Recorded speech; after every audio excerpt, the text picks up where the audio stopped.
காட்டுப்பகுதியில் தலையில்லாமல் கிடந்த இளைஞரின் சடலத்தை மீட்டு விசாரணையில் இறங்கிய போலீஸ். மனைவியின் செல்போனை ஆய்வு செய்ததில் காத்திருந்த அதிர்ச்சி. அடுத்தடுத்த விசாரணையில் வெளியான பகீர் தகவல்கள். இளைஞர் எதற்காக கொலை செய்யப்பட்டார்? பின்னணி என்ன?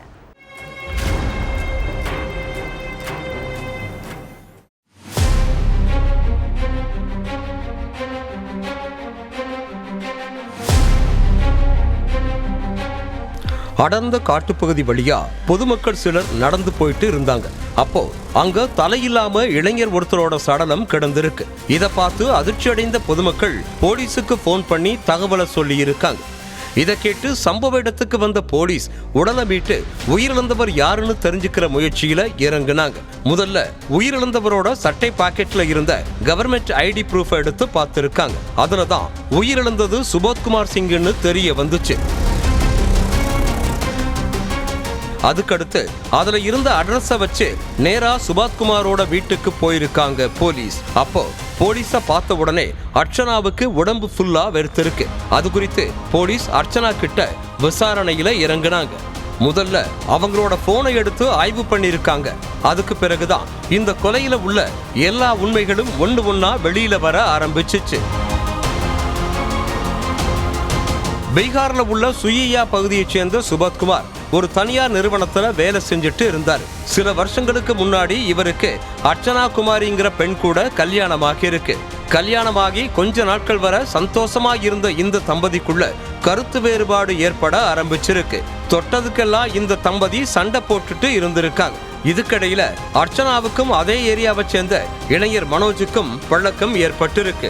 கணவன் வேலைக்கு போனதுக்கு அப்புறம் அந்த இளைஞரை அடிக்கடி வீட்டுக்கு கூப்பிடுற அர்ச்சனா அவரோட தனிமையிலையும் இருந்திருக்காங்க.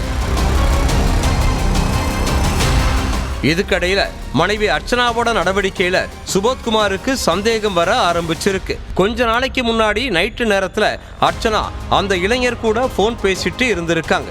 இதை பார்த்து கோபமான சுபோத் இந்த நேரத்துல யார் கூட பேசிட்டு இருக்கன்னு கேள்வி கேட்டு அர்ச்சனா கிட்ட இருந்து போனை பிடுங்கி எதிர்முனையில பேசின மனோஜை திட்டி இருக்கார்.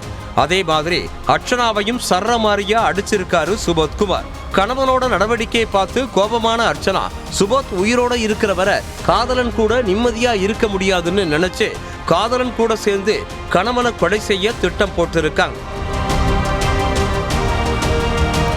இந்த கொலை திட்டத்துல மனோஜ் யாதவ் தன்னோட நண்பர் ஒருத்தரை உடன் சேர்த்துக்கிட்டார். சம்பவத்தன்னைக்கு நைட்டு சுபோத்குமார் வீட்டுல தூங்கிட்டு இருந்தார்.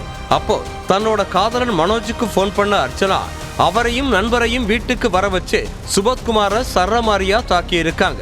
அதுக்கப்புறம் சுபோத்குமார பக்கத்துல உள்ள காட்டுப்பகுதிக்கு கூட்டிட்டு போன அந்த நபர்கள் மறைச்சு வச்சிருந்த கத்தியை வச்சு அவரோட கழுத்தை அறுத்திருக்காங்க.